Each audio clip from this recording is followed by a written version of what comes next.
vous avez une vue totale du site. Tout ce qu'il faut pour faire fonctionner un haut fourneau.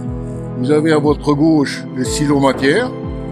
Les grands cylindres métalliques que vous voyez là avec la cheminée, c'était pour chauffer l'air.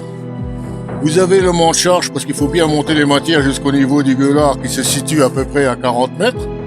Vous avez le haut fourneau en arrière-plan. La halle de coulée, le bâtiment gris que vous voyez là. Une coulée ici, c'était à peu près 200-250 tonnes. Et il y avait 6 coulées par jour, 2 coulées dans les 8 heures. Le 17 décembre 1991, c'était la dernière coulée.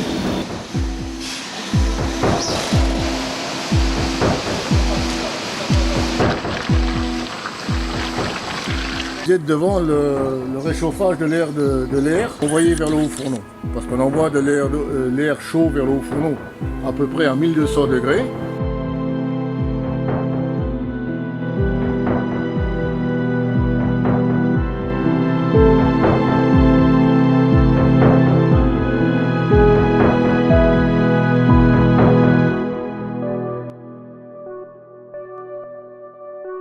Vous avez un peu l'historique du site. Vous passez du minerai à la fonte, donc le minerai. Vous avez après l'usine.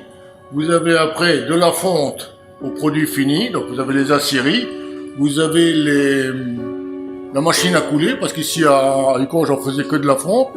Après vous avez une maquette du plancher de coulée. Et la dernière partie, donc c'est le social de l'usine. Donc il y a toutes les photos de remise de médailles.